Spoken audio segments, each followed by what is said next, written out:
Unit number 7 रोग topic हम पढ़ रहे थे, और रोग टॉपिक में या फिर डिजीज हम पढ़ रहे थे। पिछली क्लास जो डिजीज की हमारी हुई उसमें हमने बात की, पढ़ के आए हो भाई? पढ़ा? और जो उस क्लास में जो समझाया वहां से देखो क्वेश्चन आएगा। वो आपको लग रहा होगा कि अभी वायरस के बारे में बात होना शुरू नहीं हुआ, बैक्टीरिया के कोई रोग आए नहीं। रोग से पहले के जो टॉपिक है ना, जहां पर हम भूमिका तैयार करते हैं, वहां से भी क्वेश्चन आता है आपका। तो वो ऐसा नहीं है कि उसको लूज छोड़ देना है आपने कि केवल वायरस से पढ़ना शुरू करो। उसके पहले की जो जानकारी है वो बेहद इंपॉर्टेंट है, और क्वेश्चन एक्चुअल के अंदर मुश्किल क्वेश्चन जो आएगा ना वो वहीं से आएगा। जहां पर हमने पढ़ा डिजीज क्या है, सबसे पहले हम देखते हैं स्वास्थ्य क्या है। शारीरिक, मानसिक, सामाजिक, भावनात्मक कल्याण की स्थिति है, न केवल रोगों से या फिर विकलांगता से मुक्ति है या दुर्बलता से मुक्ति है। स्वास्थ्य हमने पढ़ा, और स्वस्थ स्थिति या फिर सामान्य स्थिति के अंदर जब परिवर्तन आ जाएगा, विचलन आ जाएगा, चीजें खराब हो जाएंगी, तो उसको हम क्या बोलेंगे? रोग बोलेंगे या फिर बीमारी बोलेंगे। 3 शब्द हमने पढ़े, एक पढ़ा हमने डिजीज, एक हमने इलनेस, एक हमने पढ़ा सिकनेस। डिजीज क्या है? जब संरचना के अंदर, कार्यक्षमता के अंदर परिवर्तन आएगा। इलनेस क्या है? ये एक ऑब्जेक्टिव डेफिनेशन है, या फिर ये व्यक्तिपरक एक अनुभव है कि जहां पर व्यक्ति कुछ अच्छा महसूस नहीं कर रहा, लेकिन अभी डॉक्टर जो है उसको डायग्नोज नहीं कर पा रहा है। डॉक्टर को चीजें दिखाई नहीं दे रहे, सिम्टम दिखाई नहीं दे रहे, उसको साइन दिखाई नहीं दे रहे हैं, केवल महसूस कर रहा है व्यक्ति वो। उसके बाद अगला भाग था सिकनेस। जब आप उस दुविधा की वजह से या फिर उस असुविधा की वजह से अपने शारीरिक, अपने जो सामाजिक दायित्व है उनको निभा नहीं पा रहे हैं, वो क्या होगा? सिकनेस होगा। उसके बाद हमने पढ़ा कि बीमारी को हम कितने भाग में बांटेंगे? 2 भाग में। एक कंजेनिटल जिसको हम कहेंगे अनुवांशिकता, और एक भाग अर्जित जिसको हम कहेंगे एक्वायर्ड, कि एक भाग हम जन्म के साथ लेके आए, एक जन्म के बाद हमने ग्रहण किया है। जो कंजेनिटल है, अनुवांशिकता वाला है, इसके अंदर कौन कौन से रोग आएंगे? हीमोफीलिया, कलर ब्लाइंडनेस, ये सब रोग इसके अंदर आ जाएंगे। और दूसरी तरफ एक्वायर्ड के अंदर 2 भाग और बनाए, एक भाग हमने बनाया संचारी और एक भाग बनाया गैर संचारी। संचारी के अंदर हम फिर आगे पढ़ेंगे, और गैर संचारी के अंदर डीजनरेटिव रोग हो सकते हैं, कोई अंग खराब हो गए हैं या फिर बहुत कार्य करने की वजह से अंग आपके खराब हो गए हैं, या हो सकता है कि एलर्जी से कोई रोग हुआ है, डेफिशिएंसी से कोई रोग हुआ है, कैंसर है, ओबेसिटी है, कोई चोट लगी है। ये सारे के सारे भाग किस में आ जाएंगे? नॉन कम्युनिकेबल में। जब हमने कम्युनिकेबल के बारे में अध्ययन करना शुरू किया तो वहां पर हमने 4 शब्द देखे। एक देखा पैथोजन, एक शब्द देखा पैथोजन। पैथोजन क्या है?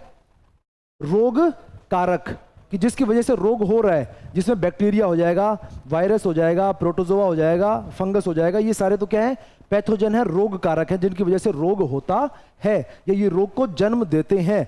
दूसरा हमने देखा रिजर्वर, कि ऐसा स्थान, वो स्रोत जहां पर रोग जनक जो है वो जन्म लेते हैं या गुणा करते हैं, वहां पर बढ़ते हैं। तीसरा हमने देखा वेक्टर, और एक कैरियर। वेक्टर कौन आएगा? मच्छर। मच्छर याद रखो, वेक्टर के अंदर कौन आएगा? मच्छर आएगा। तो ऐसा जीव, एक ऑर्थोपोड जीव जो खुद संक्रमित नहीं होगा, खुद कोई लक्षण नहीं दिखाएगा, खुद प्रभावित भी नहीं होगा, लेकिन वो रोगजनक को एक जगह से दूसरी जगह, दूसरे अति संवेदनशील व्यक्ति तक या अति संवेदनशील स्रोत तक वो क्या ले जाएगा? उस रोगजनक को ले जाएगा और उसको ट्रांसफर कर देगा, इतना उसका काम रहेगा।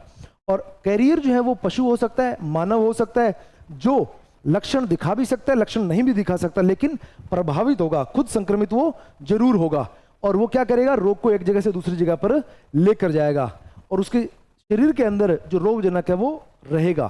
तो ये 4 भाग आपने ध्यान रखने हैं। उसके बाद हमने 2 शब्दों को देखा, एक कंटेजियस, एक कम्युनिकेबल। कंटेजियस क्या है? कंटेजियस क्या है?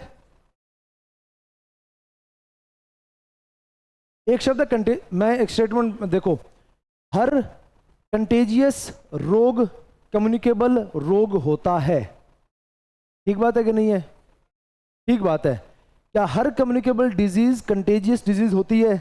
नहीं होती। ध्यान रखना है कि हर कंटेजियस जो है वो कम्युनिकेबल होगा, और लेकिन हर कम्युनिकेबल कंटेजियस नहीं होगा। तो इसका मतलब क्या हुआ कि कम्युनिकेबल एक बड़ा भाग है, उसका एक छोटा भाग क्या है? कंटेजियस है। उसका एक छोटा भाग क्या है? कंटेजियस है। तो कंटेजियस कौन सा होगा? जहां पर व्यक्ति से व्यक्ति के बीच में सीधे संपर्क की वजह से क्या होता है? रोग फैलता है। जैसे चिकन पॉक्स आ जाएगा, स्मॉल पॉक्स आ जाएगा, ये रोग जो है वो कंटेजियस डिजीज है। उसके बाद हमने ये देखा कि कैसे जो है वो रोग फैलते हैं। एक डायरेक्ट हो सकता है, एक इनडायरेक्ट हो सकता है। डायरेक्ट के अंदर सीधे संपर्क से, और इनडायरेक्ट के अंदर माध्यम बनेगा। उसके अंदर हमने 5Fs की अवधारणा पढ़ी थी, वो जरूर ध्यान रखना कि 5Fs की अवधारणा क्या है। और एक मैंने मुख्य बात ये बताई थी कि ड्रॉपलेट इन्फेक्शन जो है वो तो किसके अंदर आएगा, डायरेक्ट में आएगा, और एयरबोर्न डिजीज जो किस में आएगी, इनडायरेक्ट में आएंगी। दोनों एक जैसी लगेंगी लेकिन दोनों अलग अलग श्रेणियों के अंदर रहेंगे, ये भी आपने ध्यान रखनी है। और उसके बाद हमने एक वर्गीकरण देखा कि कौन से बैक्टीरिया हैं, कौन से वायरस हैं, उस एक टेबल को भी आपने जरूर ध्यान में रखना है। और कुछ एक दो नई जानकारी हमने कल की नई क्लास में देखी थी जो बुक के अंदर नहीं लिखी हुई है, उनको भी आप जरूर ध्यान में रखिएगा भाई। चलिए अब एक एक रोग को हम पढ़ना शुरू करते हैं। यहाँ पर पहले विषाणु लिखा हुआ है, बुक के अंदर आपकी जो जानकारियां लिखी हुई है ना वो एक एक लाइन के अंदर लिखी हुई है। वो लाइन क्या है कि जैसे यहाँ पर आप देखेंगे, जैसे मान लो कि किसी एक रोग के बारे में बताना हो तो उसको बहुत खींच कर भी बताया जा सकता है, लेकिन जितना इस टॉपिक को खींचोगे ना, ये टॉपिक ऐसा है कि जैसे यहाँ पर पढ़ने के बाद आप मान लो कि कोई एसएसबी की तैयारी करवा रहा है या फिर कोई पुलिस की तैयारी करवा रहा है, उसकी क्लास जाके देखो डिजीज की, तो आपको 70 रोग और नहीं मिल जाएंगे। तो इस चीज़ का कोई अंत नहीं है, इसको जितना खींचते जाओगे उतना ये टॉपिक बढ़ता जाएगा। तो इसको व्यवस्थित करना है, फिर इसको शॉर्ट एंड स्वीट करने का प्रयास आपकी किताब के अंदर किया गया है। जैसे वहां पर कोई स्टेटमेंट नहीं लिखा हुआ है, कोई स्टेटमेंट वहां पर नहीं लिखा हुआ है कि जैसे मान लो कि यहाँ पर अगर बात करें रेबीज की, हम क्या रेबीज पढ़ रहे हैं, रेबीज की बात करें तो यहाँ पर रेबिडो वायरस लिखा हुआ है। तो अब इसको पढ़ने का मैं तरीका बता रहा हूँ क्या, कि पहला जो नाम लिखा हुआ है वो है कौन से वायरस से होता है। वहां पर ये लाइन नहीं लिखी हुई कि रेबीज रोग जो है वो रेबिडो वायरस की वजह से होता है, वो पूरी लाइन नहीं लिखी है। वहां पर रेबीज लिखा हुआ है और रेबिडो वायरस, तो समझ जाना है कि ये वायरस की बात हो रही है कि वायरस कौन सा है कि जिसकी वजह से ये रोग होता है। दूसरी बात, क्यों होता है, कैसे हो सकता है। कुत्ते बिल्ली के काटने से वायरस फैलता है, तो ध्यान रखना कुत्ते और बिल्ली काटने से फैलता है। फिर अगला यहाँ पर हाइड्रोफोबिया लिखा हुआ है, हाइड्रोफोबिया इसका उपनाम है। यहाँ पर पानी से डर लगेगा, वहां पर पूरी स्टेटमेंट नहीं लिखा हुआ है कि इस रोग के कारण या फिर इस रोग के लक्षण के अंदर प्रमुख लक्षण यह है कि यहाँ पर रोगी को पानी से डर लगता है, इसलिए इस रोग को हाइड्रोफोबिया भी कहा जाता है। वो पूरी 3 लाइन के अंदर ना लिखकर केवल हाइड्रोफोबिया लिखा हुआ है, तो समझ लेना कि हाइड्रोफोबिया इसका एक उपनाम है और ये महत्वपूर्ण भी रहेगा। उसके बाद तंत्रिका तंत्र को प्रभावित करता है, ये प्रभाव किसके ऊपर डालेगा, तंत्रिका तंत्र को। तो एक लाइन के अंदर 4-5 लाइनें या 4-5 महत्वपूर्ण बातें। इसी तरह से पूरे इस टॉपिक के अंदर यही फॉर्मेट चला है हमने, कि जहां पर चीजों को क्या किया, मिनिमाइज किया जाए, क्योंकि यहाँ पर बहुत सारी ऐसी चीजें हैं कि जो जितना इसको खींचोगे उतनी बड़ी ये होती जाएगी। डिटेलिंग का काम जो है हम यहाँ पर क्लास में करेंगे। कुछ जो जानकारियां लिखने योग्य हैं उनको मैं साथ में लिखवा दूंगा, उनको उसी 1-2 लाइन के अंदर आप ऐड कर लेना। ज्यादा यहाँ पर इसको फैलाने की आपको जरूरत नहीं है, आपके क्वेश्चन इसी में से आ जाएंगे। रेबीज, रेबीज एक घातक वायरल रोग है जो मनुष्य और अन्य स्तनधारियों में तीव्र एन्सेफलाइटिस मस्तिष्क की सूजन का कारण बनता है, तंत्रिका तंत्र को प्रभावित करता है और दिमाग के अंदर सूजन जो है इसमें आ जाती है, जिसके लक्षण प्रकट होने पर लगभग हमेशा मृत्यु होती है। अब यहां पर देखना एक बात कि अब इनक्यूबेशन पीरियड हम पढ़ रहे थे, इनक्यूबेशन पीरियड यहां पर कितना महत्वपूर्ण है कि आपको कुत्ते ने काटा और आप पहला लक्षण दिखाएं। अब इनक्यूबेशन पीरियड के अंदर इलाज हो जाता है तो आप बच जाएंगे, अगर इसका लक्षण आ गया तो उसके बाद लगभग मृत्यु जो है वो तय है, उसके बाद बचने का कोई भी हमारे पास साधन नहीं है। रेबिडो वायरस की वजह से होता है, कुत्ते बिल्ली के काटने से यह वायरस फैलता है, इसको कैनाइन मैडनेस भी कहते हैं। अब ये नाम एक ऐड कर लो, कैनाइन मैडनेस इसको कहा जाता है। कैनाइन कहां पर पढ़ा आपने, कैनाइन कहां पढ़ा हमने, दांतों में पढ़ा। और कौन से दांत है कैनाइन, ये सामने वाले इंसीजर है और साइड वाले क्या है, कैनाइन है।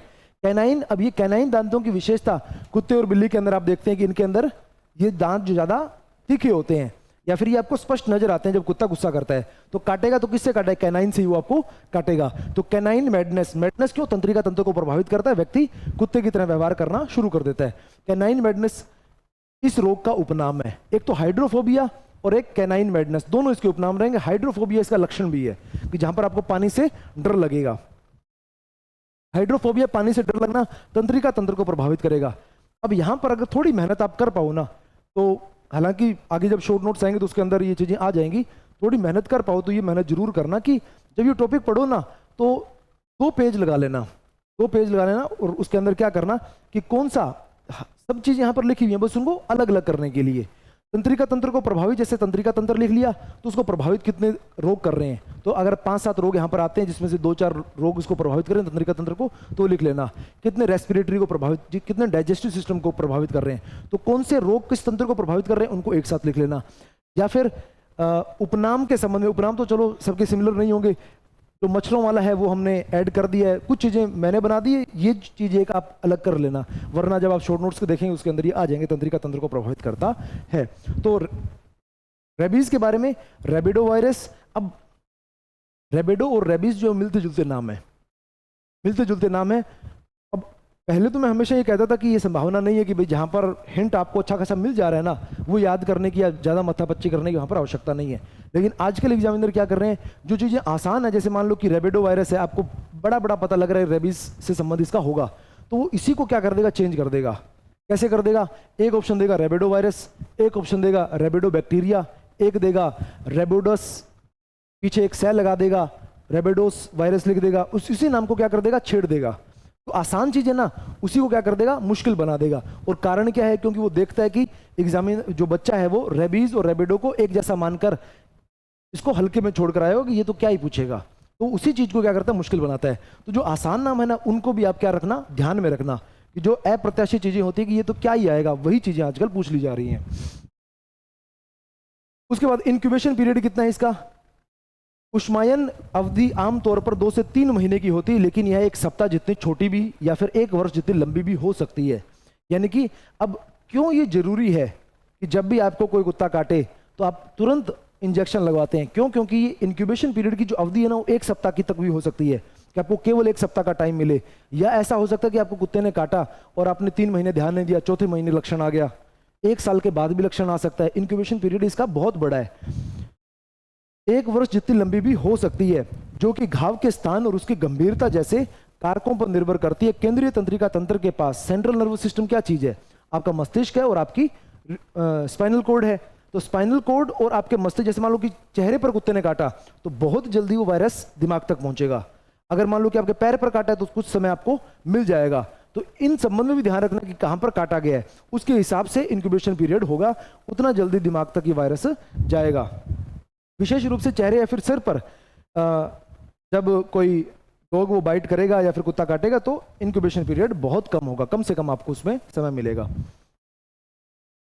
करंट अफेयर से थोड़ा इसको जोड़कर देखें तो अभी पिछले साल लगभग मुझे लग रहा है कि अक्टूबर नवंबर के आसपास एक सुप्रीम कोर्ट का एक निर्णय आया था कि जितने भी स्ट्रीट डॉग्स हैं उनको पकड़ा जाए और उनको छोड़ कर आया जाए। क्यों, क्योंकि भारत के अंदर रेबीज के केस बढ़ रहे हैं।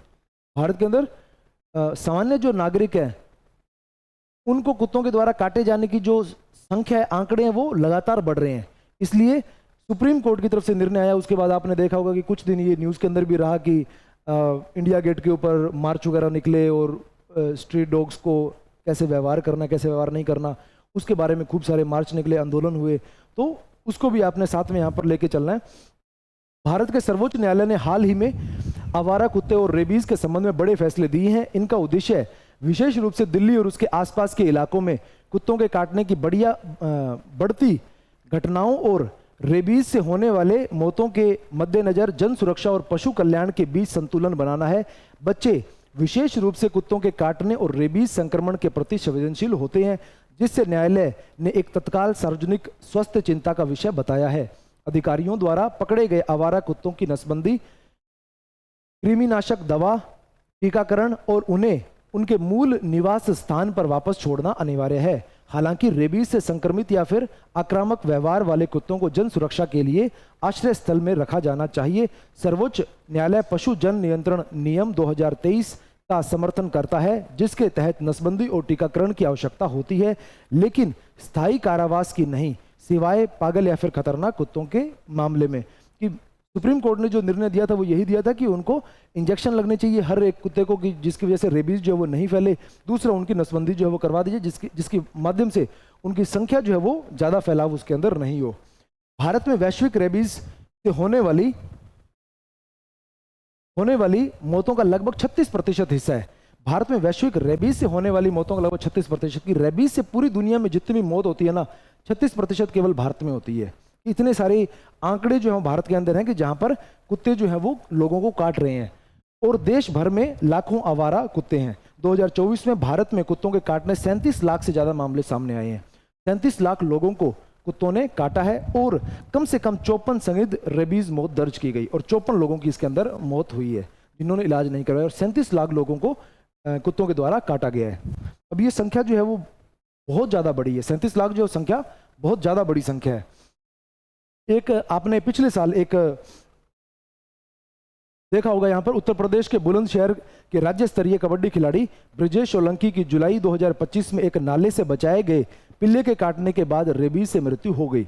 अब अब अब इसमें यह नहीं कहा जा सकता कि भाई कोई बहुत खूंखार कुत्ता है या फिर कोई पिल्ला है। रेबीज से संक्रमित अगर कोई जानवर है, कोई कुत्ता है, तो वो छोटा भी हो सकता है, बड़ा भी हो सकता है। पागल होना जरूरी नहीं है और यह भी जरूरी नहीं है कि वो आपको काटे। अगर मान लो कि जानवरों की लगभग आदत होती है कि वो क्या करते हैं भाई, अपने तलवों को चाटते रहते हैं, अपने पैरों को चाटते रहते हैं। अगर मान लो किसने अपने पैरों को चाट रखा और आपके हाथ के ऊपर खरोंच भी डाल दे वो, तो उससे भी वो कीटाणु जो है वो फैल सकते हैं, उससे भी कीटाणु वो फैल सकते हैं। एक पिल्ले के काटने के बाद रेबीज से मृत्यु हो गई। वह 22 वर्ष के थे और काटने के बाद उन्हें एंटी रेबीज टीका नहीं लगाया। अब पिल्ले ने काटा, उसको लगा होगा इससे क्या ही फर्क पड़ेगा, लेकिन जब एक बार लक्षण आना शुरू हो गए तो उस व्यक्ति की क्या हो गई, मृत्यु हो गई। केवल 22 वर्ष के थे और राज्य स्तरीय खिलाड़ी थे, जिसके कारण घातक वायरस संक्रामक हो गया।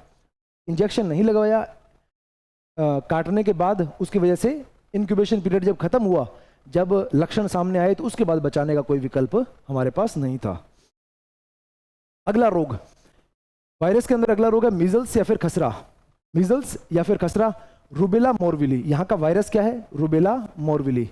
बच्चों में लाल टतके पड़ना। इंक्यूबेशन पीरियड इसका कितना है, 14 दिन है और MMR वैक्सीन इसमें दी जाती है। इंक्यूबेशन पीरियड ध्यान रखना है कि लक्षण दिखाई देने में कितना समय लग सकता है, 14 दिन लग सकते हैं, और MMR वैक्सीन यहाँ पर इस रोग के अंदर दी जाती है। ये रोग आपको नहीं हो, इम्यून सिस्टम आपका बेहतर हो जाए, इसके लिए MMR वैक्सीन दी जाती है। उपनाम इसका क्या है, इंग्लिश मीजल्स। इसका उपनाम क्या है या फिर इसके शॉर्ट नेम्स क्या रहेंगे, इंग्लिश मीजल्स रहेगा, रेड मीजल्स रहेगा या फिर 9 डे मीजल्स रहेगा। कोई नया नाम आ रहा है तो उसको आप नोट डाउन कर लीजिए, कोई नया नाम आ रहा है तो उसको नोट डाउन कर लीजिए।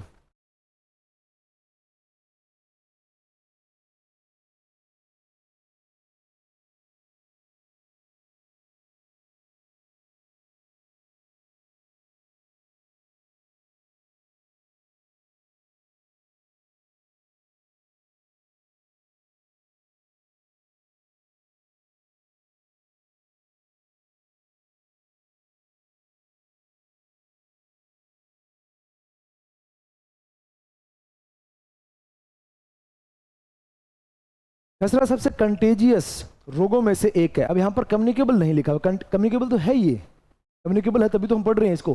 कंटेजियस लिखा हुआ है। कंटेजियस यानी कि अगर मान लो कि मीजल्स से पीड़ित कोई व्यक्ति है, संक्रमित कोई व्यक्ति है, उसके पास आप बैठ जाते हैं तो आप भी क्या हो जाएंगे, उस रोग से संक्रमित हो जाएंगे। और लगभग 90% बिना टीकाकरण वाले लोग जो किसी संक्रमित व्यक्ति के निकट संपर्क में आते हैं इस वायरस से संक्रमित हो जाते हैं। यानी कि इसका जो रेशो है कि अगर मान लो कि आपने इंजेक्शन नहीं लगवाया मीजल्स का और किसी व्यक्ति को मीजल्स है और आप पास बैठते हैं उसके, तो 90% चांस है कि आप भी संक्रमित हो जाएंगे। इतना ज़्यादा कंटेजियस है, इतना जल्दी फैलने वाला ये रोग है। और आमतौर पर जो MMR वैक्सीन है या फिर वैक्सीन के माध्यम से इसको रोका जा सकता है कि आप इसको होने से पहले टाल सकते हो। बहुत सारे रोग हैं कि जो वैक्सीन से छोटे बच्चों को टीकाकरण जो दिया जाता है वो इन्हीं रोगों के संबंध में दिया जाता है कि जहाँ पर उनके शरीर के अंदर वो इम्यून सिस्टम हम क्या करें, बढ़ा देंगे, जिससे ये बहुत सारे ऐसे रोग हैं कि जो कम्युनिकेबल डिजीज है जो हो सकती थी, जो उस वैक्सीनेशन के बाद नहीं होती हैं। उसके बाद बात करते हैं हेपेटाइटिस। हेपेटाइटिस भी वायरस जनित रोग है और महत्वपूर्ण बात यह कि ये आपके लीवर को प्रभावित करता है। हेपेटाइटिस आपके लीवर को प्रभावित करेगा। हेपेटोलॉजी किसका अध्ययन है, हेपेटोलॉजी किसका अध्ययन है, और हेमेटोलॉजी, हेपेटोलॉजी किसका और हेमेटोलॉजी किसका है, हेमेटोलॉजी किसका है, एक तो है हेप्टोलॉजी और एक हेमेटोलॉजी।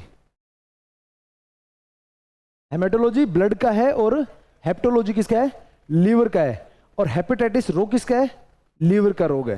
हेपेटाइटिस रोग भी किसका है, लीवर का रोग है। लीवर या फिर यकृत को प्रभावित करता है। 28 जुलाई को विश्व हेपेटाइटिस दिवस मनाया जाता है। अब यहां पर दो विषाणु आप याद करके हैं, दो वायरस याद करके हैं। यहां पर हेपेटाइटिस के अंदर आपको वायरस याद करने में ज्यादा दिक्कत नहीं होगी। क्यों नहीं होगी, क्योंकि यहाँ के वायरस क्या है, hepatitis A B C D E।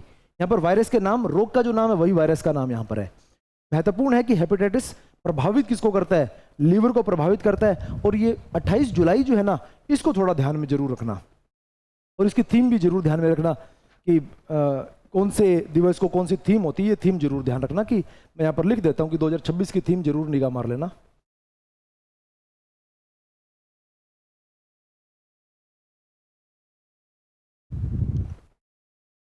फिर हमारे पास ए, बी, सी, डी और ई, हमारे पास 5 प्रकार के हेपेटाइटिस हैं।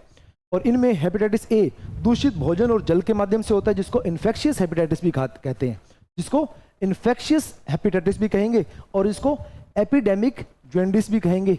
इसको एपिडेमिक जॉन्डिस और इन्फेक्शियस हेपेटाइटिस, ये 2 नाम इसके होंगे। इनमें से ये नवीन नाम तो ये होगा, एक तो मुझे लग रहा है लिखा होगा, और ये नाम आप नया नोट कर लीजिए, एपिडेमिक जॉन्डिस इसको कहेंगे। जॉन्डिस का क्या है, पीलिया तो है जॉन्डिस, पीलिया भी किसको प्रभावित करता है, लीवर को प्रभावित करता है। कि पीलिया का रोग है लेकिन एपिडेमिक है, जो फैलता है, पीलिया है जो फैल सकता है।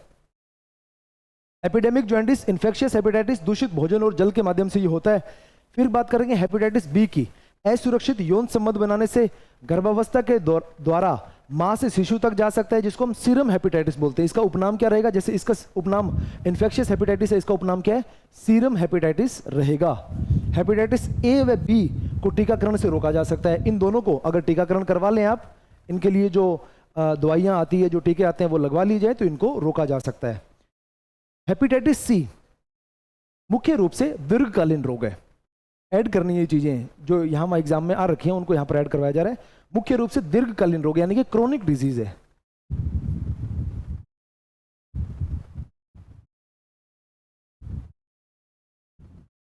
क्रोनिक डिजीज है, सबसे गंभीर और सबसे ज्यादा गंभीर रोग, इन सब के अंदर सबसे गंभीर रोग यही है।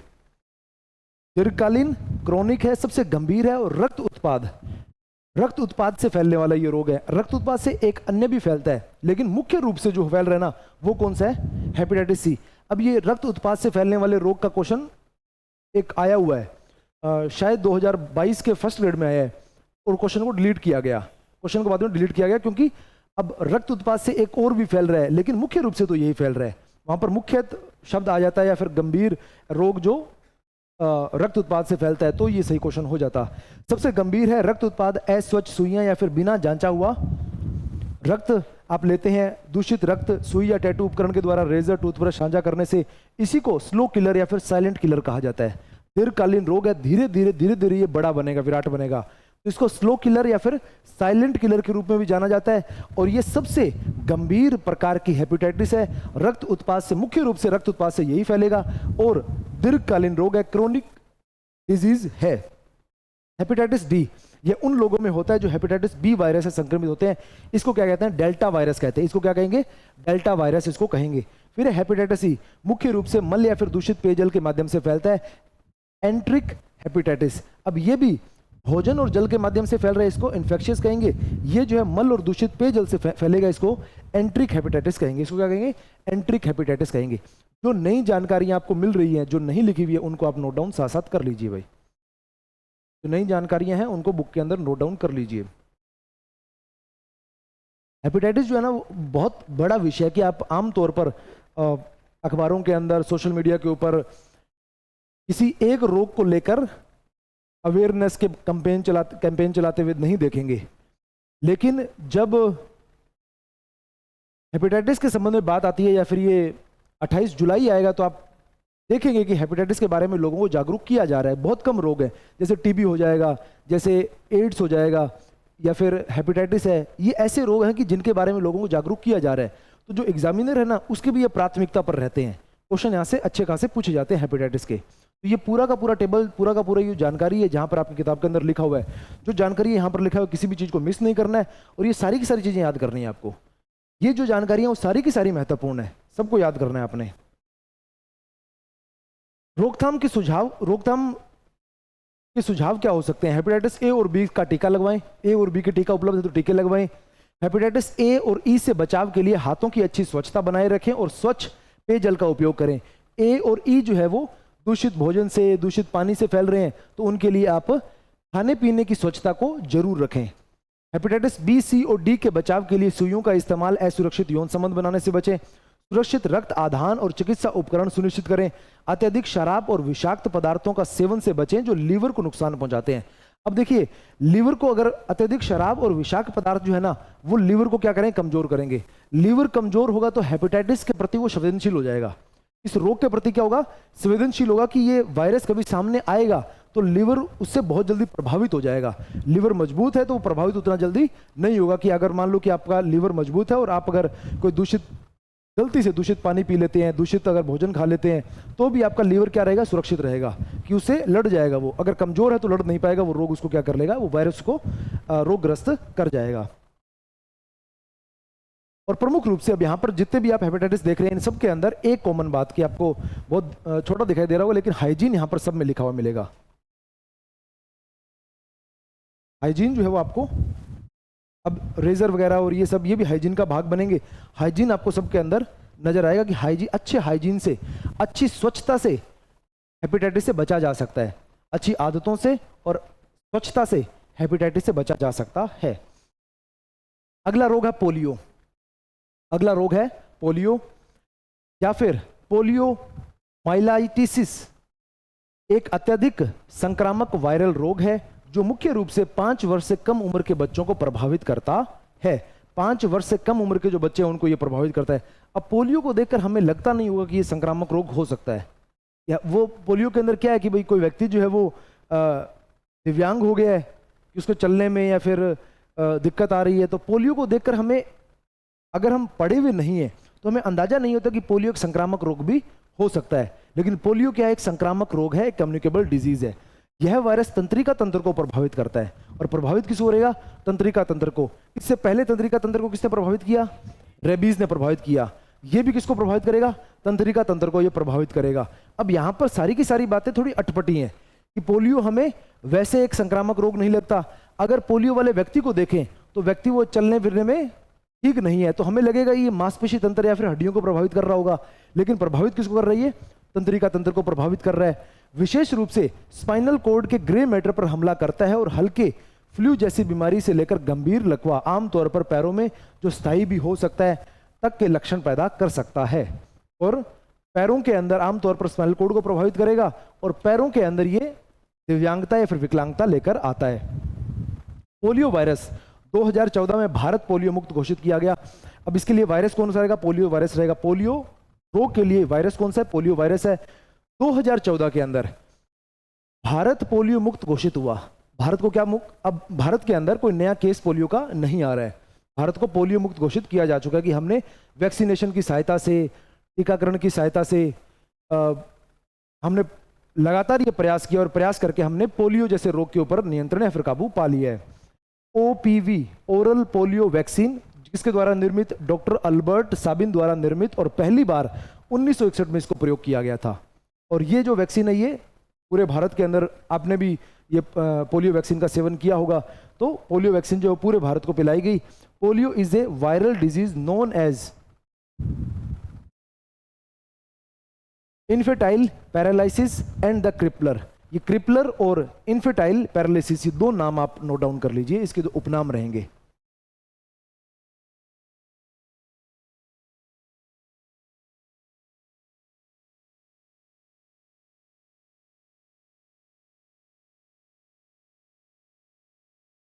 आपके पास बुक नहीं है, नहीं आपके पास?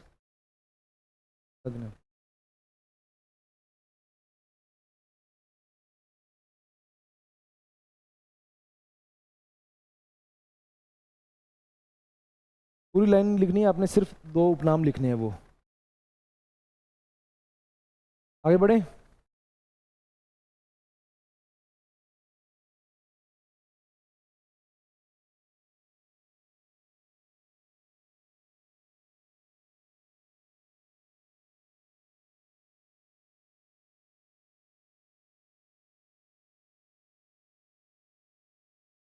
चलिए भाई, उसके बाद प्रभावित किसको करेगा, ये प्रभावित तंत्रिका तंत्र को प्रभावित करेगा। अब यहां पर कुछ और महत्वपूर्ण जानकारी। भारत को कभी पोलियो उन्मूलन के लिए दुनिया भर में सबसे चुनौतीपूर्ण देशों में से एक माना जाता था कि पोलियो का उन्मूलन जो भारत से हो नहीं सकता, जहां अस्वच्छता, भीड़ भाड़ और बड़ी आबादी के कारण संक्रमण का उच्च स्तर था।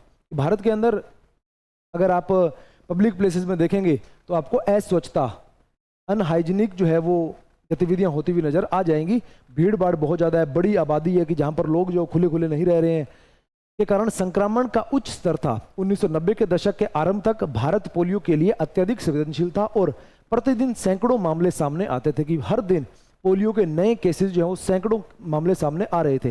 हालांकि ओरल पोलियो वैक्सीन OPV और बाद में निष्क्रिय पोलियो वैक्सीन IPV सहित टीकाकरण अभियानों, गहन निगरानी और मजबूत राजनीतिक प्रतिबद्धता के माध्यम से भारत ने पोलियो का सफलतापूर्वक उन्मूलन किया और 2011 से कोई मामला दर्ज नहीं होने के बाद WHO द्वारा 2014 में भारत को पोलियो मुक्त घोषित कर दिया गया।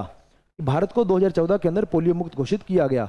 अब अगर ये आपको अगर बचपन में याद है कि आपने कभी 2005 से लेकर 2010-15 के आसपास टीवी देखना आपको याद है, तो वहां पर अमिताभ बच्चन की शक्ल आपको याद होगी, 2 बूंद जिंदगी की, और वो ना कि इस बार पोलियो की वैक्सीन जरूर लगवानी है, ये आपको ऐड याद आ रही होंगी। तो सरकार की तरफ से भरपूर प्रयास किए गए हैं कि आपको फ्री में वैक्सीन के लिए वहां पर आयोजन करवाया गया है, वहां पर एडवर्टाइजमेंट करवाई गई है कि आप बच्चों को पोलियो से सुरक्षित रखें। पल्स पोलियो अभियान, यहाँ का अभियान कौन सा है, उस अभियान को ध्यान रखना। अभियान का नाम यहां पर क्या है? पल्स पोलियो अभियान, पल्स पोलियो कार्यक्रम भारत में 1995। अब राजस्थान में नहीं आया क्वेश्चन, लेकिन अन्य जगह पर ये क्वेश्चन आया हुआ है कि अभियान शुरू कब हुआ ये, तो उसके संबंध में फिर ये पूरी की पूरी जानकारी मुझे लिखनी पड़ी। तो बहुत छोटे में कि पल्स पोलियो अभियान भारत में 1995, 2 अक्टूबर 1994 दिल्ली में शुरू किया गया। हालांकि अब इसको शुरू कब 16 मार्च को ये शुरू किया गया, मुख्य रूप से 16 मार्च को 1995 में ये बड़े स्तर पर शुरू हुआ, लेकिन 1995 में बड़े स्तर पर शुरू हुआ, लेकिन 2 अक्टूबर 1994 में केवल दिल्ली में ये शुरू किया गया था, छोटे स्तर पर शुरू किया गया और एक राष्ट्रव्यापी ओरल पोलियो टीकाकरण अभियान है। इस अभियान ने 2 बूंद जिंदगी की टैगलाइन को लोकप्रिय बनाया और बाद में इसे पूरे देश में पल्स पोलियो अभियान के रूप में अपनाया गया, जिसका उद्देश्य 5 वर्ष से कम उम्र के सभी बच्चों को ओरल पोलियो वैक्सीन की बूंदें पिलाकर पोलियो रोग का उन्मूलन करना है। इस कार्यक्रम में राष्ट्रीय टीकाकरण दिवसों पर व्यापक टीकाकरण, घर घर जाकर टीकाकरण की रणनीति और किसी भी संभावित पोलियो मामले की निगरानी और उस पर कार्रवाई के लिए निरंतर निगरानी शामिल है, जो अंततः पोलियो उन्मूलन के वैश्विक लक्ष्य में योगदान देता है। राष्ट्रीय टीकाकरण दिवस, India national vaccination day, Bharat में 16 मार्च को नेशनल वैक्सीनेशन डे मनाया जाता है। 16 मार्च को नेशनल वैक्सीनेशन दिवस मनाया जाता है या फिर टीकाकरण दिवस मनाया जाता है, क्योंकि इसी दिन 1995 में देश में पल्स पोलियो अभियान की शुरुआत की गई थी। पल्स पोलियो अभियान को लिखना है और शुरुआत कब हुई उसकी, व्यापक रूप से 16 मार्च 1995 को शुरुआत हुई। उससे पहले शुरुआत कब हुई? 2 अक्टूबर 1994 गांधी जयंती से इसकी शुरुआत हुई और 16 मार्च को ही भारत के अंदर टीकाकरण दिवस मनाया जाता है। पल्स पोलियो अभियान की टैगलाइन क्या है? 2 बूंद जिंदगी की है। 2011 से कोई मामला नहीं आया, 2014 के अंदर भारत को पोलियो मुक्त घोषित किया गया। ये 4-5 बातें आपको पोलियो के संबंध में ध्यान रखनी है। शॉर्ट के अंदर को कहीं पर लिख लेना भाई, जरूरी है कि ये ऐसी चीजें हैं ना कि आप इनको पढ़ोगे तो कितनी लाइन एक्स्ट्रा पढ़नी पड़ेगी आपको, 4-5, लेकिन क्वेश्चन ऐसा आएगा ना कि जो सिर्फ आपको आएगा बाकी को नहीं आएगा। क्वेश्चन यहां से अगर आ जाता है ना तो बाकी को नहीं आएगा क्वेश्चन, और ऐसे क्वेश्चन कभी ना कभी तो आएंगे। एक बहुत बड़ा अभियान है कि आपके बचपन के अंदर मैं अगर पूछूं कि पल्स पोलियो, 2 बूंद जिंदगी की, या फिर पोलियो के वैक्सीनेशन के बारे में सब इससे परिचित हैं, सबको जानकारी है, तो ध्यान रखना है पोलियो के संबंध में। अब अभी भी क्या ये अभियान अभी भारत ने बंद कर दिया? नहीं बंद किया, अभी भी ओरल पोलियो वैक्सीनेशन जो है अभी भी चल रहा है। जैसे यहाँ पर आप 2024 के 8 दिसंबर का देख रहे हैं, 2 बूंद हर बार पोलियो पर जीत रहे बरकरार, ये भारत सरकार के द्वारा और फिर बाकी जो राज्य सरकारें हैं उसको अपनाती है। 2025 को देखें तो ये दिवस कब मनाया गया? यहाँ पर 21 दिसंबर संडे को, जहाँ पर पोलियो डे ऐसा नहीं है, फिक्स नहीं है कि इसी दिन पोलियो डे बनाया जाएगा। वो क्या है कि दिसंबर के अंदर हम एक रविवार रखते हैं कि जहाँ पर वैक्सीनेशन का अभियान चलता है, तो वो अलग अलग, जैसे पिछले साल 2024 के अंदर ये तारीख 8 दिसंबर थी, पिछले साल ये 21 दिसंबर को चल रहा है, जहाँ पर पल्स पोलियो अभियान, 2 बूंद जिंदगी की, पोलियो के खिलाफ 2 बूंद, स्वस्थ भारत स्वस्थ राष्ट्र की ओर एक कदम। ये अभियान, पल्स पोलियो अभियान अभी भी चल रहा है। कब शुरू हुआ ये? 1995 में शुरू हुआ। 94-95 में शुरू हुआ, अभी 22 साल होने को आए हैं, अभी भी अभियान जो लगातार चल रहा है। और टैगलाइन इसकी है सेम है, उन जिंदगी की, अभी भी उसी टैगलाइन के साथ ये चल रहा है। उसके बाद बात करते हैं एड्स की। एड्स रोग का पूरा नाम क्या है? Acquired immune deficiency syndrome. Acquired immune deficiency syndrome. और इसका जो वायरस है, वायरस का नाम क्या है? Human immuno deficiency virus. अब एड्स और वायरस दोनों के अंदर हम बात करें तो यहां पर कितने शब्द हैं? इसको अगर हम देखें तो इसके 4 शब्द हैं। कितने शब्द? 4। HIV में कितने शब्द? 3 शब्द हैं। KVS का एग्जाम हुआ, और एग्जाम जहां तक मुझे याद आ रहा है 21 दिसंबर 2018 को एग्जाम था KVS का। उस एग्जाम के अंदर एग्जामिनर ने बड़ा सुंदर सेटअप किया। कैसे कि एक क्वेश्चन पूछा उसने, पहले क्वेश्चन पूछा कि एड्स की फुल फॉर्म क्या है? एक्वायर्ड इम्यून डेफिशिएंसी सिंड्रोम, और 2-3 नाम उसने ऐसे ऐसे और बना रखे। फिर एक क्वेश्चन और कोई और पूछा, कहीं और का पूछा, और फिर अगला क्वेश्चन उसने पूछा HIV की फुल फॉर्म बताओ। पहले उसने एड्स की फुल फॉर्म पूछी, फिर HIV की पूछी। जब आप एड्स का क्वेश्चन हल करोगे, उसका फुल फॉर्म देखोगे, तो आप लॉजिक क्या लगाते हो वहां पर कि एड्स के अंदर 4 शब्द हैं। ए से एक्वायर्ड, आई से इम्यून, डी से डेफिशिएंसी, एस से सिंड्रोम। बात हुई कंप्लीट। फिर एक क्वेश्चन छोड़कर HIV का पूछ लिया कि HIV की फुल फॉर्म क्या है। तो आप जो लॉजिक एक क्वेश्चन पहले लगा के आए हो, सेम लॉजिक को यहां पर वापस लेके आते हो कि HIV के अंदर भी कितने शब्द होंगे? 3 शब्द होंगे। HIV 3 शब्द होंगे। वहां पर आप देखते हो कि ह्यूमन इम्यूनो डेफिशिएंसी वायरस और ह्यूमन इम्यूनो वायरस, वहां पर वो क्या लिखेगा? ह्यूमन इम्यूनो वायरस लिखेगा, ह्यूमन इम्यूनो डेफिशिएंसी वायरस भी लिखेगा। तो वहां पर अब आपको दोनों में से एक क्वेश्चन तो गंवाना पड़ेगा, क्योंकि दोनों क्वेश्चन को आप एक लॉजिक से, तो दोनों में से अगर आपने HIV का क्वेश्चन पहले देख लिया तो गड़बड़ हो सकती है, और एड्स का क्वेश्चन पहले देख लिया तो गड़बड़ हो सकती है। ध्यान रखना है कि HIV एड्स के अंदर, HIV के अंदर शब्द 3 है, लेकिन फुल फॉर्म में जब जाएंगे तो 4 शब्द आ जाएंगे। एड्स के अंदर भी शब्द 4 हैं, फुल फॉर्म में जाएंगे तो 4 शब्द आ जाएंगे। Acquired immuno deficiency syndrome, human immuno deficiency virus. तो ये ध्यान रखना है। क्वेश्चन ऑलरेडी आ चुका है कि आपको सेटअप में लेके जाया जाएगा। पहले एड्स के बारे में पूछेंगे, फिर HIV के बारे में पूछेंगे, ताकि आप दूसरे क्वेश्चन के अंदर गलती करो ही करो। पहले एक क्वेश्चन पूछ के फिर अगले क्वेश्चन में आपको लेके जाया जाएगा। तो ध्यान रखना इन दोनों की फुल फॉर्म कैसे बनेगी। फिर इसको स्लिम रोग भी कहा जाता है, इसको स्लिम रोग भी कहा जाता है, स्लिम डिजीज भी कहा जाता है। ARV एंटी रेट्रोवायरल थेरेपी इसमें दी जाती है इस रोग के इलाज के लिए या फिर राहत के लिए। एलिसा टेस्ट करवाया जाता है, और एक वेस्टर्न ब्लॉट टेस्ट। एलिसा, अब ये जो लाइन यहां पर लिखी हुई है ना, इसको थोड़ी सी गंभीरता से आप देखना। वैसे तो ये पूरा का पूरा रोग महत्वपूर्ण है, लेकिन ये थोड़ा ज्यादा महत्वपूर्ण है। ELISA test, western blot test, ARV anti retroviral therapy. HIV antibody संक्रमण के 6 सप्ताह से 6 महीने बाद ही दिखाई देते हैं। यदि इस अवधि के दौरान परीक्षण किया जाए तो परीक्षण परिणाम नकारात्मक होगा। इस अवधि को विंडो पीरियड कहा जाता है, और इसलिए परीक्षण करवाने के लिए विंडो पीरियड को खत्म होने का इंतजार करना चाहिए। ये बात NCERT के अंदर लिखी हुई है, NCERT कक्षा 9 के अंदर लिखी हुई है, जहां पर कम्युनिकेबल डिजीज के बारे में बताया जा रहा है। HIV एंटीबॉडी संक्रमण जो है ना, वो आपके शरीर के अंदर फैलने में समय लेते हैं। कितना समय? 6 सप्ताह से लेकर 6 महीने का समय ले सकते हैं। इसलिए इस समय को क्या कहा जाता है? विंडो पीरियड कहा जाता है। इसके अंदर इलाज भी करवाया जा सकता है, इसको मैनेज भी किया जा सकता है। तो यहाँ पर 6 सप्ताह से 6 महीने के बाद दिखाई देता है, और इस समय को हम क्या कहते हैं? विंडो पीरियड कहते हैं। विंडो पीरियड की अवधि जो है वो पूछी जा सकती है कि HIV एड्स के परीक्षण के संबंध में विंडो पीरियड की अवधि क्या होती है। तो वो ध्यान रखना कि 6 सप्ताह से लेकर 6 महीने तक इस एक विंडो होती है कि जहां पर अगर आप पॉजिटिव हैं, इलाज करवाएं, संक्रमित हैं, और आप टेस्ट करवाने के लिए जाएं, तो भी आपका टेस्ट जो क्या आएगा? नेगेटिव आएगा। तो भी टेस्ट क्या आएगा?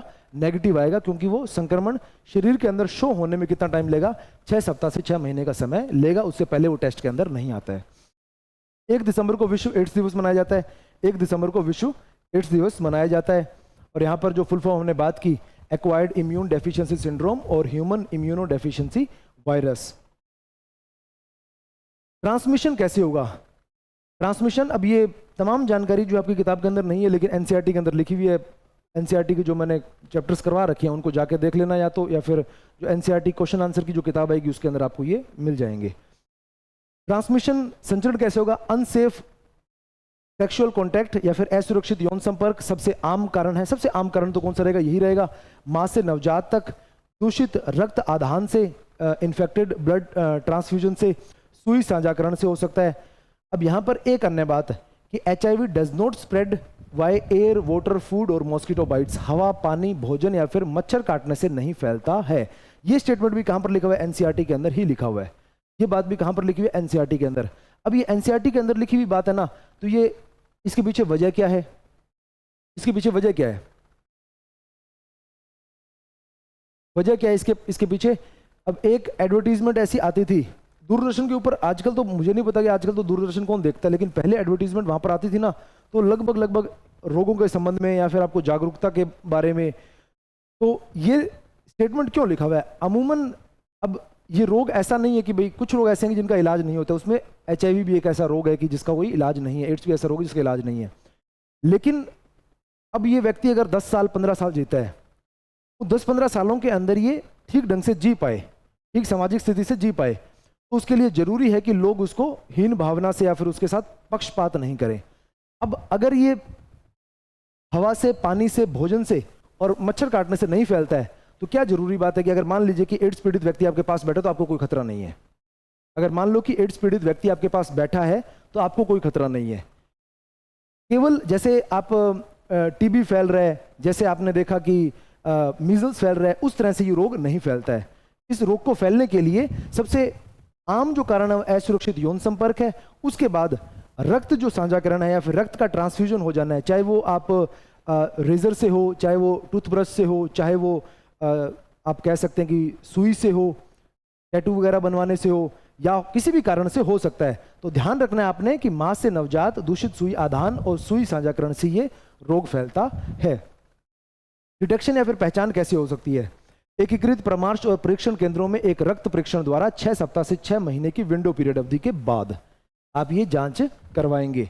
और सिम्टम्स क्या होंगे? 10% जो आपका वेट लॉस हो जाएगा और बहुत लंबे समय तक आपको बुखार रहेगा और लगातार आपको थकान की अवस्था के अंदर आप रहेंगे। लक्षण क्या होंगे? 10% वजन की हानि और लंबे समय तक बुखार या फिर दस्त, गंभीर थकान आपको रहेगी। ये इसके क्या होंगे? लक्षण होंगे। एड्स का पहला मामला 1981 में दर्ज किया गया था। तब से अब तक इससे 2.5 करोड़ से ज्यादा लोगों की मौत हो चुकी है। भारत के अंदर ये बात हो रही है। भारत HIV संक्रमित व्यक्तियों की सूची दूसरी सबसे बड़ी संख्या वाला देश है और लगभग आधे नए मामले युवा लोगों में सामने आ रहे हैं। HIV और एड्स से खुद को बचाने के लिए रोकथाम ही सबसे अच्छी रणनीति है।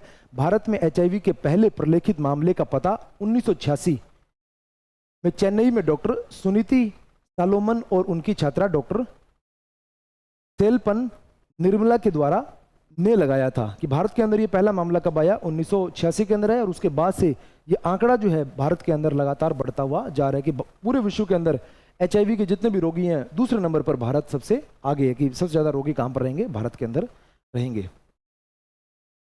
फिर बात करते हैं चिकन पॉक्स की और स्मॉल पॉक्स की। चिकन पॉक्स यहाँ का वायरस क्या है? वेरिसेला जोस्टर वायरस है और स्मॉल पॉक्स के लिए वेरिसेला वायरस है। इंक्यूबेशन पीरियड 12 से 18 दिन चिकन पॉक्स का और स्मॉल पॉक्स के लिए 12 दिन का समय रहेगा। 1980 में विश्व स्तर पर विश्व स्वास्थ्य सभा ने चेचक को अनुमूलन समाप्त घोषित कर दिया था और तब उसके बाद से प्राकृतिक रूप से होने वाली चेचक का कोई भी मामला सामने नहीं आया। 1980 के अंदर इसको बोल दिया कि पूरे विश्व के अंदर चेचक जो है वो क्या हो गया? समाप्त हो गया, कि चेचक का कोई मामला अब नहीं है हमारे पास, या फिर पूरे विश्व से हमने चेचक का अनुमूलन कर दिया। अभी जैसे मान लो कि हम सब हैं तो हमें नहीं पता कि चेचक क्या रोग होता है, हम इसके बारे में कोई जानकारी नहीं है क्योंकि हमारे समय के अंदर ये रोग नहीं है। हाँ, चिकन पॉक्स के बारे में हमें जानकारी है। ये रोग अभी भी चल रहा है लेकिन ये रोग पूरी तरह से अनुमूलन किया जा चुका है। TTPSB के अंदर एक क्वेश्चन आया था आपकी किताब के अंदर, आगे जो शॉर्ट नोट्स हैं उसके अंदर ये चीज लिखी हुई है कि 1980 में चेचक के अनुमूलन के बाद किस रोग को ह्यूमन हॉन्ट कहलाया जाता है, कि मानव शिकारी, कि मानव का शिकार सबसे ज्यादा कौन कर रहा है? तो अभी पोलियो को क्या कहा जाता है? ह्यूमन हॉन्ट कहा जाता है। चेचक का पहले चेचक कहा जाता है कि बहुत सारी मृत्यु चेचक की वजह से होती थी, लेकिन अभी वो स्थान किसने ले लिया? पोलियो ने लिया। भारत में पोलियो खत्म हुआ है लेकिन विश्व में पोलियो अभी भी चल रहा है, ये भी ध्यान रखना है। विश्व भर के अंदर अभी पोलियो है, भारत के अंदर पोलियो भी नहीं है, लेकिन चेचक जो है वो पूरे विश्व के अंदर 1980 में समाप्त हो चुका है। दोनों रोगों के अंदर यहाँ पर आप चिकन पॉक्स देख रहे हैं और यहाँ पर आप स्मॉल पॉक्स देख रहे हैं। स्मॉल पॉक्स के अंदर चेहरे के ऊपर ज़्यादा कंसंट्रेशन है और आपके पैरों के ऊपर और हाथों के ऊपर, यानी कि जो डिस्टल भाग हैं वो ज़्यादा प्रभावित होते हैं। और स्मॉल पॉक्स की बात करें या फिर हम चिकन पॉक्स की बात करें, चिकन पॉक्स के अंदर मध्य क्षेत्र जो है, मध्य क्षेत्र जो रहेगा वो ज़्यादा प्रभावित होता है। बाहर का जो क्षेत्र है, प्रोक्सिमल एंड जो है, उनके ऊपर ज़्यादा प्रभाव नजर नहीं आता है। अब स्मॉल पॉक्स या चेचक की बात करें तो वहाँ पर आप देखते हैं कि चेहरे के ऊपर बहुत सारे या चेहरा जो ज़्यादा प्रभावित किससे होगा, चेचक से ज़्यादा प्रभावित होगा या फिर स्मॉल पॉक्स से ज़्यादा प्रभावित होगा। तो बहुत सारे लोग आप देखते हैं कि जिनके चेहरे के ऊपर खूब सारे निशान आप देखते हैं, वो निशान किसके होते हैं, चेचक के निशान वो होते हैं।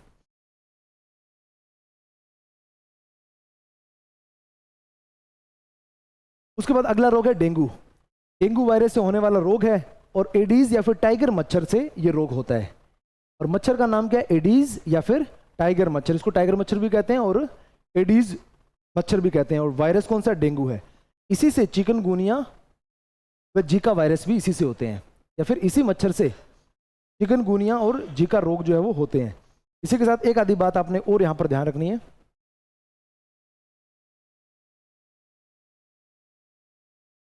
चिकनगुनिया को भी यहाँ पर साथ में देख लो। चिकनगुनिया का वायरस कौन सा, अल्फा वायरस है। और मच्छर से होने वाले जो रोग हैं सारे के सारे वो कौन से रहेंगे हमारे, ये सारे के सारे रोग वो हैं कि जो मच्छरों से होते हैं, जिसमें मलेरिया है, डेंगू है, चिकनगुनिया है, जीका वायरस है। ये चार रोग किससे हो रहे हैं, मच्छर से हो रहे हैं। जिसके अंदर मलेरिया जो है, प्लाज्मोडियम परजीवी कि वहाँ का जो रोगजनक है, पैथोजन है, वो कौन है, प्लाज्मोडियम है। और एनोफिलीज मच्छर से ये हो रहा है, मादा एनाफिलीज मच्छर से ये हो रहा है। मच्छर के प्रकार क्या है, एनाफिलीज मच्छर है। डेंगू बुखार जो है डेंगू वायरस और एडीज मच्छर से हो रहा है। और चिकनगुनिया, चिकनगुनिया वायरस है और एडीज मच्छर से हो रहा है। जिका वायरस, वायरस का नाम जिका वायरस और एडीज मच्छर से हो रहा है। एडीज से 3 हो रहे हैं और एक अन्य जो मच्छर है उसकी वजह से अन्य हो रहा है। तो अगर असुमेलित वाला क्वेश्चन इनमें पूछ लिया जाए और या फिर पूछ लिया जाए कि एडीज मच्छर से कौन कौन से रोग हो रहे हैं, तो उसमें कौन सा रोग नहीं हो रहा है, तो डेंगू, चिकनगुनिया, जिका वायरस एक तरफ रहेंगे और मलेरिया जो है वो एनाफिलीज मच्छर से हो रहा है, वो एक अलग स्थिति के अंदर रहेगा। तो ये मच्छरों से होने वाले रोगों को भी आपने ध्यान रखना, इनमें से कौन सा रोग मच्छर से नहीं होता है। मलेरिया के बारे में सबको पता है कि ये मच्छर से हो रहा है, डेंगू के बारे में सबको पता है, लेकिन चिकनगुनिया और जिका वायरस, इन दोनों का भी ध्यान रखना जो मच्छरों से हो रहे हैं। इसके अलावा येलो फीवर, जापानी एनसेफिलिटिस या फिर लिम्फेटिक फाइलेरी ऑसिस या फिर वेस्ट नाइल वायरस, ये सब के सब किससे हो रहे हैं, मच्छरों से होने वाले ये रोग हैं या फिर इन्फेक्शन है। चलिए भाई, डेंगू के बारे में अब एडीज मच्छर को ध्यान रखना है और जिसको टाइगर मच्छर कहा जाता है, चिकनगुनिया और जिका वायरस भी इसी की वजह से होते हैं। मम्स या फिर गलसुआ, मम्स ओरोथ्रू बुल वायरस, ये वायरस का नाम है जिसकी वजह से मम्स हो रहे हैं और पैरोटिड लार ग्रंथि को प्रभावित करता है। किसको प्रभावित करेगा, पैरोटिड लार ग्रंथि को ये प्रभावित करेगा।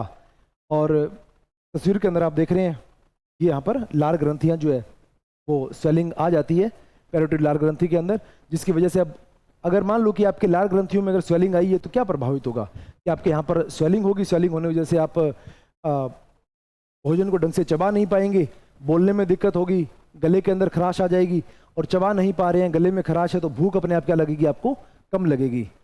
लॉस ऑफ एपेटाइट या फिर भूख जो आपको कम लगना शुरू होगी, उसकी वजह से भोजन नहीं कर पाएंगे ठीक ढंग से। और अगर गला दर्द हो रहा है तो जाहिर सी बात है कुछ बुखार भी आपको आएगा। तो ये सामान्य सिम्टम इसके रहेंगे। फिर अगला रोग है इन्फ्लुएंजा। ऑर्थोमैक्सोविरिडे इसका वायरस है। फ्लू, सामान्य रूप से फ्लू या फिर जो जुकाम बुखार होता है आपको वो उस श्रेणी के अंदर रखेंगे। श्वसन तंत्र को यह प्रभावित करेगा। इन्फ्लुएंजा जो है वो श्वसन तंत्र को प्रभावित करेगा।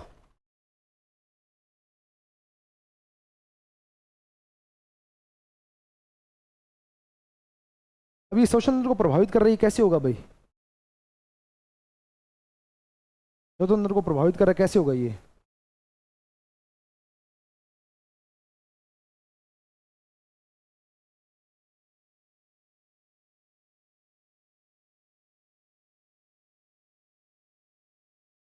सिम्टम क्या क्या रहेंगे इसके, फीवर होगा, जो भी आपको सर्दी जुकाम के अंदर सिम्टम्स आते हैं वो सारे के सारे सिम्टम आपको आएंगे।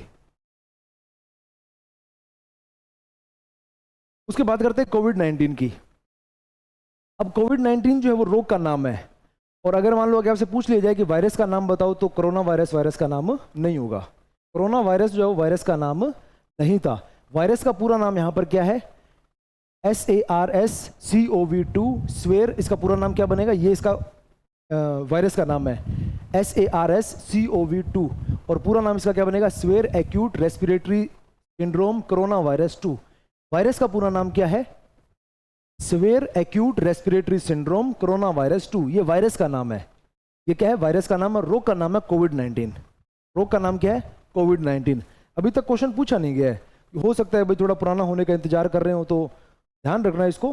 कोविड-19 के बारे में हो सकता है क्वेश्चन पूछ लिया जाए, तो इसका जो वायरस है उसको जरूर ध्यान में रखना कि वायरस का नाम क्या है। वैक्सीन कौन कौन सी आई? कोवैक्सीन जो भारत बायोटेक ने बनाई, साथ में कौन था? ICMR जुलाई 2020 में बनी, और कोविशील्ड। दो वैक्सीन भारत के अंदर आई, एक तो कोवैक्सीन आई और दूसरी कोविशील्ड आई। कोविशील्ड को किसने बनाया? ऑक्सफोर्ड विश्वविद्यालय और एस्ट्राजेनेका ने किसके साथ मिलकर? सीरम इंस्टीट्यूट ऑफ इंडिया के साथ मिलकर बनाया। और एक प्रथम वैक्सीन जो है वो रूस से आई, जिसका नाम क्या है? Sputnik V. वुहान चीन से ये शुरू हुआ, और ये रोग शुरू कहाँ से हुआ? वुहान नामक शहर है चीन, वहाँ से ये शुरू हुआ। और इसके अंदर क्या एक महत्वपूर्ण आपको लक्षण दिखाई दे? हाइपोक्सिमिया। क्या दिखाई देता है? हाइपोक्सिमिया लक्षण आपको दिखाई देता है कि आपके खून के अंदर रक्त की जो ऑक्सीजन की जो मात्रा है वो क्या हो जाती है? कम हो जाती है। 2 से 14 दिन इसका इंक्यूबेशन पीरियड रहेगा, और 11/3/2020 को पेंडेमिक घोषित इसको किया गया।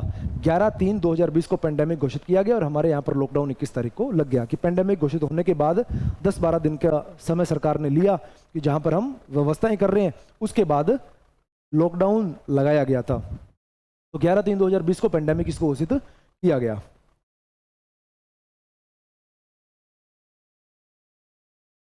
चिकनगुनिया के बारे में बात हो चुकी है, फिर बात करते हैं रुबेला के बारे में। रुबेला जो है वो टोगा वायरस की वजह से होता है, और अन्य नाम इसका क्या है? German measles. रुबेला का अन्य नाम है जर्मन मीजल्स, और हमने एक सामान्य मीजल्स पढ़ा, उसका नाम क्या है? English measles. इंग्लिश मीजल्स तो कौन है? सामान्य मीजल्स है, खसरा है। लेकिन रुबेला जो है ना, उसका उपनाम क्या है? German measles. उसका नाम क्या है? German measles.